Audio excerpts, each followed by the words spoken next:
শিক্ষার্থীদের সাথে আলোচনা না করে কোন প্রক্রিয়ায় উপদেষ্টা নিয়োগ প্রশ্ন বৈষম্য বিরোধী ছাত্র আন্দোলনের সমন্বয়কদের নিয়ে 4 ঘন্টা বৈঠক, সরকারের সমালোচনার সিদ্ধান্ত। ছাত্র জনতার সাথে কেন কনসাল্ট না করে তাদের মতামত না নিয়ে উপদেষ্টা কেন নিয়োগ করা হবে এবং কি প্রক্রিয়ায় নিয়োগ হচ্ছে এটা আমরা জানতে চাইছি। গভর্নমেন্টের ভালো কাজগুলোতে আমরা সঙ্গ দিব, তারা যদি কোনো ভুল করে সেগুলোতে আমরা তাদের সাথে সমালোচনা করবে। দেখছিলেন প্রধান শিরোনাম, রাতের সময় সঙ্গে আছি আমি সজল মিত্র রিচার্ড। এবার অন্যান্য শীর্ষ সংবাদ। জানুয়ারিতেই শিক্ষার্থীদের হাতে বই তুলে দিতে চায় সরকার, ছাপানোর কাজ শেষ করতে অর্থ ছাড়ের অনুমোদন। ঝরে পড়া রোধে প্রাথমিকে চালু হবে মিড ডে মিল। শিল্পীদের সম্মানীর 21 কোটি টাকা লোপাট, কানাডায় বাড়িসহ বিপুল সম্পদ অর্জনের অভিযোগ। বিটিভির সাবেক জিএম মাহফুজা আক্তারকে দুদকের জিজ্ঞাসাবাদ। নির্বাচন নিয়ে চড়াসুর বিএনপির, যত আগে ভোট ততই মঙ্গল সরকারের। মন্তব্য মঈন খানের, মূল সংস্কারের দায়িত্ব নির্বাচিতদের, বললেন মির্জা ফখরুল। এবং নেপাল ভুটানের জলবিদ্যুৎ সঞ্চালনে দক্ষিণ এশিয়া গ্রিড তৈরির আহ্বান ডক্টর ইউনূসের। জলবায়ু সম্মেলনে নবায়নযোগ্য জ্বালানি ব্যবহারের তাগিদ।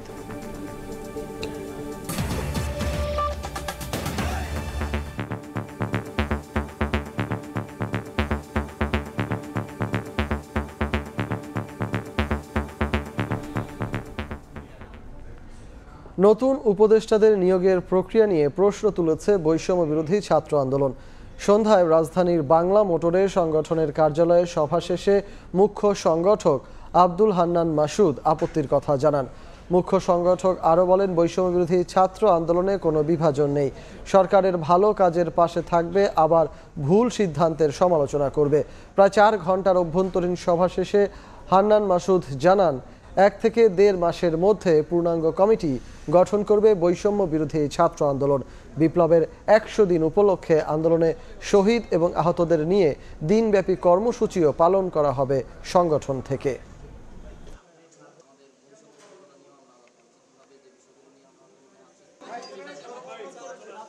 ছাত্র জনতার সাথে কেন কনসাল্ট না করে তাদের মতামত না নিয়ে উপদেষ্টা কেন নিয়োগ করা হবে এবং কি প্রক্রিয়ায় নিয়োগ হচ্ছে এটা আমরা জানতে চাইছি। সরকারের যে কোনো ব্যর্থতা, সেটা দ্রব্যমূল্য নিয়ন্ত্রণে যদি সরকার গাফিলতি করে বা অন্য যে কোনো ক্ষেত্রে আমরা আওয়াজ তুলব এবং আমরা অবশ্যই সরকারকে চাপ দিব যাতে করে সেক্ষেত্রে একটা ফলপ্রসূ সমাধান আসতে পারে। 100 দিন উপলক্ষে সারাদিন ব্যাপী আমরা একটা কর্মসূচি নিয়েছি। সেই দিনে আমরা পুরোপুরি শহীদ এবং আহতদের জন্য বৈষম্য বিরোধী ছাত্র আন্দোলন যাদের ত্যাগ আছে তাদের জন্য আমরা উৎসর্গ করতে চাচ্ছি। বৈষম্য বিরোধী ছাত্র আন্দোলনের মধ্যে কোনো ধরনের ন্যূনতম বিভাজন নেই। আমরা সিদ্ধান্ত নিয়েছি আমরা অতি দ্রুত একটা নির্বাহী কমিটি করব এবং কয়েকটি সেল করে নিব, যে সেলের মাধ্যমে মানুষের সাথে বৈষম্য বিরোধী ছাত্র আন্দোলনের যে সাংগঠনিক কার্যক্রম, প্ল্যাটফর্মের যে কার্যক্রম, সেটা পরিচালিত হবে। শিক্ষার্থীদের ঝরে পড়ার হার কমাতে প্রাথমিকভাবে 150টি উপজেলার স্কুলে মিড ডে মিল চালুর সিদ্ধান্ত নিয়েছে সরকার। পর্যায়ক্রমে সারা দেশে সম্প্রসারিত হবে কার্যক্রম। বুধবার এক সেমিনারে এ তথ্য জানিয়েছেন প্রাথমিক ও গণশিক্ষা উপদেষ্টা। মাদ্রাসার কারিকুলাম সরকারের নিয়ন্ত্রণে নেই বলেও উল্লেখ করেন তিনি। দেশে শতভাগ সাক্ষরতার হার অর্জনের পথে সবচেয়ে বড় বাধা প্রাথমিকের শিক্ষার্থীদের ঝরে পড়া। ইউনিসেফ ও পরিসংখ্যান ব্যুরোর মতে 2022 সালে বাংলাদেশে প্রাথমিক স্তরে শিক্ষার্থী ঝরে পড়ার হার গড়ে 3.1% জন। আর করোনা পরবর্তী প্রভাবে এ হার প্রতিনিয়তই বেড়েই চলেছে। বুধবার রাজধানীর একটি হোটেলের জাতীয় প্রাথমিক শিক্ষা একাডেমির আয়োজনে শিক্ষার্থী ঝরে পড়া বিষয়ক নতুন এক গবেষণা প্রকাশ করা হয়, যেখানে ময়মনসিংহ সদর উপজেলায় মোট 44টি সরকারি প্রাথমিক বিদ্যালয়ে গবেষণা চালিয়ে ঝরে পড়ার জন্য 12টি কারণ উল্লেখ করা হয়। ওই প্রতিবেদন অনুযায়ী সরকারি প্রাথমিক বিদ্যালয়ে বর্তমানে ঝরে পড়ার হার 10% ছাড়িয়ে গেছে। সেমিনারে প্রধান অতিথি হিসেবে অংশ নিয়ে প্রাথমিক ও গণশিক্ষা উপদেষ্টা বর্তমান সরকার বদ্ধপরিকর, তবে শিক্ষার্থী ঝরে পড়ার কারণ হিসেবে মাদ্রাসা শিক্ষা নিয়েও কথা বলেন তিনি। মাদ্রাসাগুলোতে যে তারা কারিকুলাম পড়াচ্ছে বা কি করছে, এটা কিন্তু গভর্নমেন্ট হিসেবে আমাদের অনেক ক্ষেত্রেই বিষয়টা আমাদের তত্ত্বাবধানে নয় এবং আমরা ঠিক জানি না তারা কি পড়াচ্ছে এবং সেক্ষেত্রে আমাদের নিয়ন্ত্রণ নাই। অনেক ক্ষেত্রে আমাদের সমাজ পরিবর্তিত হচ্ছে, সারা দুনিয়া পরিবর্তিত হচ্ছে। তো সেই উপযোগী যদি করতে হয় একটা বাচ্চাকে, তাহলে যেটা প্রয়োজন সেটা হচ্ছে তাকে শিখতে শেখানো, তাকে যৌক্তিকভাবে চিন্তা করতে শেখানো। সারা দেশে প্রাথমিকভাবে 150 উপজেলার স্কুলে মিড ডে মিল চালুর সিদ্ধান্ত হয়েছে। পর্যায়ক্রমে সারা দেশে এই প্রক্রিয়া চালু করার কথাও জানানো হয় সেমিনারে। সবগুলো স্কুলে চালু করব মিড ডে মিল। উম্মে হানি, সময় সংবাদ, ঢাকা। জানুয়ারিতেই শিক্ষার্থীদের হাতে নতুন বই তুলে দিতে চায় সরকার। বিকেলে সচিবালয়ে সরকারি ক্রয় সংক্রান্ত উপদেষ্টা কমিটির বৈঠক শেষে অর্থ উপদেষ্টা জানান, ছাপানোর কাজ শেষ করতে অর্থ ছাড়ের অনুমোদন দেওয়া হয়েছে। জ্বালানি সংকট কাটাতে 1354 কোটি টাকার এলএনজি আমদানির অনুমোদনও দিয়েছে কমিটি। এর আগে সকালে পিকেএসএফ এর এক অনুষ্ঠানে উপদেষ্টা জানান, বাজারে বিশৃঙ্খলার কারণে শুল্ক কমানোর পরও কমছে না নিত্যপণ্যের দাম। পহেলা জানুয়ারি বই উৎসবকে সামনে রেখে এগিয়ে চলছে বই ছাপানোর কাজ। বিকেলে সচিবালয়ে অর্থনৈতিক বিষয়ক ও সরকারি ক্রয় সংক্রান্ত উপদেষ্টা কমিটির বৈঠক শেষে অর্থ উপদেষ্টা জানান, সময় মতো বই ছাপানোর কাজ শেষ করতে অর্থ ছাড়ের অনুমোদন দেওয়া হয়েছে। ইফতেদায়ী মাদ্রাসা এবং কারিগরি বোর্ডের টেক্সট বইগুলো আমরা অ্যাপ্রুভ করেছি। আমরা অ্যাসিওর করছি ওনারা শিক্ষা মন্ত্রণালয় জানুয়ারির প্রথম দিকে চেষ্টা যত বইরা এই ষষ্ঠ এবং সপ্তম শ্রেণীর আরের যে আগের যে অনেকগুলো বকেয়া পাওনা ছিল আগের সরকারে, এইগুলো আমরা অলরেডি শোধ করে দিয়েছি। কিছু কিছু আবার জমা হচ্ছে, সেগুলো আমরা দেব। বৈঠকে জ্বালানি মন্ত্রণালয়ের অধীনে স্পট মার্কেট থেকে 1354 কোটি টাকার 2 কার্গো এলএনজি, 408 কোটি টাকার টিএসপি ও ইউরিয়া সার কেনারও অনুমোদন দিয়েছে কমিটি। এর আগে সকালে রাজধানীর আগারগাঁওয়ে পল্লী কর্মসহায়ক ফাউন্ডেশন পিকেএসএফ দিবসের অনুষ্ঠানে অর্থ উপদেষ্টা বলেন, বাজারে ব্যাপক বিশৃঙ্খলা থাকায় শুল্ক কমানোর পরও কমছে না পণ্যের দাম। এত রকম একটা বিশৃঙ্খলার সৃষ্টি হয়েছে এবং আমাদের তো এটা সামাল দিতে বলে যে লোকজন একটু অধৈর্য। আমি কিছুদিন বাণিজ্য মন্ত্রণালয়ে ছিলাম, অজস্র গালাগাল করতো আমাকে, ডিমের দাম কমছে না, পেঁয়াজের দাম কমছে না, অথচ এমপির চেয়ারম্যান সব ডিউটি আমরা কমিয়ে দিলাম, তাই না? দাম কমে না। এ সময় তিনি জানান, আর্থিক খাতে সংস্কারে অন্তর্বর্তী সরকার কাজ করলেও দীর্ঘমেয়াদী সংস্কার করবে নির্বাচিত সরকার। কাজল আব্দুল্লাহ, সময় সংবাদ, ঢাকা। আওয়ামী সরকারের আমলে দুর্নীতি ও স্বেচ্ছাচারিতার মাধ্যমে কোটি কোটি টাকার অবৈধ সম্পদ গড়েছেন বিটিভির সাবেক জিএম মাহফুজা আক্তার। শুধু শিল্পীদের জন্য বরাদ্দ থেকেই লোপাট করেন 21 কোটি টাকা। রংপুর, ঢাকায় বিপুল সম্পদের পাশাপাশি কানাডাতেও কিনেছেন বিলাসবহুল বাড়ি। দুর্নীতির এসব অভিযোগের বিষয়ে তাকে দিনভর জিজ্ঞাসাবাদ করেছে দুদক। দুদকের বারান্দায় আওয়ামী সরকারের আমলের বাংলাদেশ টেলিভিশনের সাবেক জিএম মাহফুজা আক্তার। বুধবার 21 কোটি টাকা আত্মসাতের অভিযোগে তাকে জিজ্ঞাসাবাদ করে সংস্থাটি। এর মধ্যে বিটিভির শিল্পী সম্মানী খাত থেকে 3 কর্মকর্তার সঙ্গে যোগসাজশে 13 কোটি টাকা লুটপাটের অভিযোগ। বিগত 15 বছরে শিল্পী, কলাকুশলী, ঠিকাদার সহ সংশ্লিষ্টদের কাছ থেকে ঘুষ গ্রহণ, সরকারি প্রকল্পের টাকা আত্মসাৎ ও অনুষ্ঠান না বানিয়ে বিলের কোটি টাকা উত্তোলন করে গড়েছেন অঢেল সম্পদ। ঢাকায় একাধিক স্থানে প্লট ফ্ল্যাট, রংপুরে 3টি বহুতল বাড়ি, এমনকি কানাডার টরন্টোতে কিনেছেন বাড়ি। দুদক বলছে, এসব সম্পদের তথ্য জানতেই তাকে জিজ্ঞাসাবাদ করা হয়েছে। দুদক নীতিমালা যেটা আছে তার ভিত্তিতেই অনুসন্ধান পর্বে ওনাদের সম্পদ বিষয়গুলো খোঁজখবর নেওয়ার জন্য ওনার একটা বক্তব্য নেওয়া হয়। হয়তো আজকে ওনার বিষয় এটাই ছিল। বৈষম্য বিরোধী আন্দোলনের সময় বিটিভিতে আগুনের ঘটনায় বিএনপি জামায়াতের শীর্ষ নেতাসহ 3 থেকে 4 হাজার নেতাকর্মীর নামে মামলা করেন এই সাবেক জিএম। বুলবুল রেজা, সময় সংবাদ, ঢাকা। মহাসচিব মির্জা ফখরুল ইসলাম আলমগীর বলেছেন, সংস্কার নয়, অন্তর্বর্তী সরকারের মূল কাজ নির্বাচনের ব্যবস্থা করা। আর দলটির স্থায়ী কমিটির সদস্য ডক্টর মঈন খান বলেছেন, সরকার যত দ্রুত নির্বাচনের পথে হাঁটবে ততই মঙ্গল। সরকারকে ব্যর্থ ও বিভ্রান্ত করতে ষড়যন্ত্র চলছে বলেও মনে করেন নেতারা। উপদেষ্টা পরিষদের নতুন নিয়োগ, বঙ্গভবন থেকে শেখ মুজিবুর রহমানের ছবি সরানো সহ নানা আলোচনা আর সমালোচনায় চাপ সৃষ্টি হচ্ছে অন্তর্বর্তীকালীন সরকারের উপর। রাজধানীর নয়াপল্টনে ভাসানী মিলনায়তনে জাতীয়তাবাদী ওলামা দলের এক অনুষ্ঠানে যোগ দিয়ে বিএনপি চেয়ারপারসনের উপদেষ্টা জয়নুল আবদিন ফারুক বলেন, বিতর্কিত ব্যক্তিরা যেন বর্তমান সরকারের ঠাঁই না পায়। দেশ আজ একটা ষড়যন্ত্রের মুখে। বিতর্কিত ব্যক্তিরা প্রশাসনে যাবে আর আওয়ামী প্রেতাত্মারা এখনো মন্ত্রণালয়গুলো পরিচালনা করবে।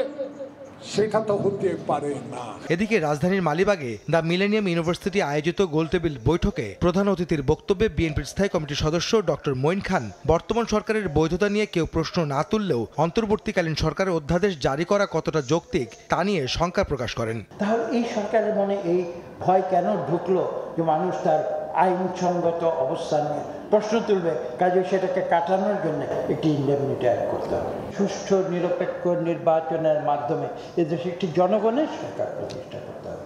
সেই পথে তারা যত দ্রুত এগিয়ে যাবে ততই মঙ্গল। অন্যদিকে বুধবার সকালে ঠাকুরগাঁওয়ের নিজ বাসভবনে দলীয় নেতাকর্মীদের সাথে মতবিনিময় করেন বিএনপির মহাসচিব মির্জা ফখরুল ইসলাম আলমগীর। এ সময় তিনি প্রয়োজনীয় সংস্কার করে দ্রুত নির্বাচনের দাবি জানান। একটা আপনার গার্বেজ তৈরি করা হয়েছে, এটাকে সরাতে আপনি 17 দিনেও সম্ভব না, 17 মাসেও সম্ভব না। তাদের প্রধান যে দায়িত্ব সেটা আমরা বারবার করে বলছি যে তাদের সবগুলো সংস্কারে হাত দেওয়া আমরা মনে করি যে খুব বেশি প্রয়োজন নেই। সেটা নির্বাচিত যে পার্লামেন্ট আসবে সেই পার্লামেন্ট সেই কাজগুলো করবে। এখানে এই সরকারের মূলত দায়িত্ব হবে ওই নির্বাচনের জন্য একটি আপনার লেভেল প্লেইং ফিল্ড তৈরি করা। মতবিনিময়ের আগে জেলা বিএনপি কার্যালয়ের নতুন ভবনের ভিত্তিপ্রস্তর উদ্বোধন করেন বিএনপি মহাসচিব। আহমেদ সালেহীন, সময় সংবাদ, ঢাকা। জাতিসংঘের আয়োজনে জলবায়ু সম্মেলনে জীবাশ্ম জ্বালানি বন্ধের আহ্বান জানিয়েছেন অন্তর্বর্তী সরকারের প্রধান উপদেষ্টা ডক্টর মোহাম্মদ ইউনূস। বুধবার দুপুরে আজারবাইজানে দেয়া ভাষণে তিনি বলেন, পরিবেশ রক্ষায় অতিরিক্ত মুনাফা লাভের সংস্কৃতি থেকে বেরিয়ে নতুন সভ্যতা গড়ে তুলতে হবে। নতুন সভ্যতা গড়তে নিজের 3-0 ধারণা বাস্তবায়নের আহ্বান জানান বিশ্ববাসীর প্রতি। বুধবার বিশ্বমঞ্চের এই আয়োজনে world leaders climate action summit in COP29 শীর্ষক সেশনে ভাষণ দেন প্রধান উপদেষ্টা ডক্টর মোহাম্মদ ইউনূস। অতিরিক্ত মুনাফা লাভের সংস্কৃতি বৈশ্বিক পরিবেশ ধ্বংসের মুখে ঠেলে দিচ্ছে বলে তুলে ধরেন তিনি। এই ধ্বংসযজ্ঞ রুখতে নতুন সভ্যতা গড়ে তোলার আহ্বান জানান অধ্যাপক ইউনূস। এ সময় নিজের প্রবর্তিত 3-0 ধারণা বিশ্বব্যাপী বাস্তবায়নের আহ্বান নোবেল জয়ী প্রধান উপদেষ্টার। Each young person will grow up as a 3-0 person. 0 net carbon emissions, 0 wealth concentration through building social businesses only, and 0 unemployment by turning themselves into entrepreneurs. পাশাপাশি জীবাশ্ম জ্বালানির সম্পূর্ণ ব্যবহার বন্ধ করে নবায়নযোগ্য জ্বালানির ব্যবহার বাড়াতে বিশ্ববাসীর প্রতি আহ্বান জানান doctor Yunus. This lifestyle will also be based on 0 carbon, no fossil fuel, only renewables. এর আগে COP29 সম্মেলনের ফাঁকে সোশ্যাল বিজনেস গ্রুপের সঙ্গে বৈঠকে নেপাল ও ভুটানে উৎপাদিত জলবিদ্যুতের জন্য একটি দক্ষিণ এশিয়া গ্রিড তৈরি করার আহ্বান জানান প্রধান উপদেষ্টা। এদিকে মূল সম্মেলনের সাইডলাইনে স্বাস্থ্যসেবা বিষয়ক একটি আলোচনায় ডক্টর ইউনূস আহ্বান জানান স্বাস্থ্য খাত ও ফার্মাসিউটিক্যাল কোম্পানিগুলোকে নতুনভাবে ঢেলে সাজানোর। জাতিসংঘ মহাসচিব অ্যান্তোনিও গুতেরেসের সঙ্গে স্বল্পোন্নত দেশগুলোর উচ্চ পর্যায়ের এক বৈঠকেও অংশ নেন প্রধান উপদেষ্টা। সেখানে তিনি বলেন, জলবায়ু সংকট মোকাবেলায় বিশ্বে একটি নতুন অর্থনৈতিক কাঠামো প্রয়োজন। তাজওয়ার মাহমিদ, সময় সংবাদ। অমর 21 গ্রন্থমেলা সোহরাওয়ার্দী উদ্যান মিলিয়েই হবে বলে জানিয়েছেন সংস্কৃতি উপদেষ্টা। আর রাজনৈতিক বিবেচনায় কোনো স্টল বরাদ্দ দেওয়া হবে না জানিয়েছেন বাংলা একাডেমির মহাপরিচালক। গেল এক দশক ধরে বাংলা একাডেমি প্রাঙ্গণের পাশাপাশি সোহরাওয়ার্দী উদ্যানেও বইমেলার আয়োজন হয়। নানা কারণে বিভিন্ন সময় বইমেলা সোহরাওয়ার্দী উদ্যান থেকে অন্যত্র সরিয়ে নেওয়ার কথা উঠলেও নিয়মের ব্যত্যয় হয়নি। তবে আসন্ন অমর 21 বইমেলার আয়োজন সোহরাওয়ার্দী উদ্যানের বরাদ্দ বাতিল করে বাংলা একাডেমিকে চিঠি দেয় গৃহায়ণ ও গণপূর্ত মন্ত্রণালয়। বিষয়টি নিয়ে সামাজিক যোগাযোগ মাধ্যমে সমালোচনার ঝড় ওঠে। এই সিদ্ধান্ত থেকে সরে আসতে 12 নভেম্বর গণপূর্ত মন্ত্রণালয়ে আবেদন করা হয়েছে বলে জানান বাংলা একাডেমির মহাপরিচালক। এছাড়াও এবার রাজনৈতিক বিবেচনায় কোনো স্টল বরাদ্দ দেওয়া হবে না বলেও জানিয়েছেন তিনি। স্টল বরাদ্দ করার ক্ষেত্রে যদি অংশত কোনো অনিয়ম আগে হয়ে থাকে, হয়েছে বলেই আমি একটু শুনেছি, আমি স্পষ্ট জানি না, সেগুলো নিশ্চয়ই এইবার ন্যূনতম পর্যায়ে নেমে আসবে। বুধবার দুপুরে সচিবালয়ে গ্রুপ থিয়েটার ফেডারেশনের প্রতিনিধিদের সঙ্গে বৈঠক শেষে সংস্কৃতি উপদেষ্টা জানান, বইমেলা আয়োজনে কোনো সমস্যা হবে না। মেলা আগের পরিধিতেই বাংলা একাডেমি ও সোহরাওয়ার্দী উদ্যান মিলিয়েই হবে। বইমেলা আশা করা যায় যেখানে হতো সেখানেই হবে এবং সুন্দর আয়োজনে হবে এবং কোনো ধরনের ঝামেলা হবে না। এদিকে আগামী 15 নভেম্বর সারা দেশে ডাকা গ্রুপ থিয়েটার ফেডারেশনের প্রতিবাদ কর্মসূচি প্রত্যাহার করা হয়েছে বলেও জানান সংস্কৃতি উপদেষ্টা। মহিব আল হাসান, সময় সংবাদ, ঢাকা। রাতের সময় এবার দেশের বাইরের খবর। প্রেসিডেন্ট হিসেবে দায়িত্ব নেয়ার আগেই নতুন একটি দফতর খুলতে যাচ্ছেন ডোনাল্ড ট্রাম্প। প্রস্তাবিত সরকারি দক্ষতা উন্নয়ন নামে সেই নতুন দফতরের নেতৃত্ব দেবেন ধনকুবের ইলন মাস্ক। ট্রাম্প নিজেই জানিয়েছেন এই তথ্য। ডোনাল্ড ট্রাম্পের নির্বাচনী প্রচারণার পুরোটা সময় বেশ সক্রিয় ছিলেন ধনকুবের ইলন মাস্ক। নির্বাচনী প্রচারে অনুদানও দিয়েছেন প্রায় $20 কোটি। তাই ট্রাম্প জিতলে তার প্রশাসনে মাস্ক থাকবেন এমন আভাস ছিল আগে থেকেই। তবে কোন পদে দেখা যাবে টেসলা প্রধানকে তা নিয়ে ছিল নানা জল্পনা কল্পনা। অবশেষে ইলন মাস্ককে নিয়ে বড় চমক দিলেন ট্রাম্প। দায়িত্ব গ্রহণের আগেই সরকার গঠন প্রক্রিয়া শুরু করেছেন নবনির্বাচিত মার্কিন প্রেসিডেন্ট। এরই মধ্যে গুরুত্বপূর্ণ কয়েকটি পদে নিয়োগ দিয়েছেন তিনি। এরই ধারাবাহিকতায় ইলন মাস্ককে দায়িত্ব দিতে যাচ্ছেন প্রস্তাবিত সরকারি দক্ষতা উন্নয়ন নামে নতুন একটি দফতরের। এক বিবৃতিতে ডোনাল্ড ট্রাম্প এই তথ্য জানান। তার সঙ্গে কো চেয়ার হিসেবে দায়িত্ব পালন করবেন ভারতীয় বংশোদ্ভূত বিবেক রামাস্বামীও।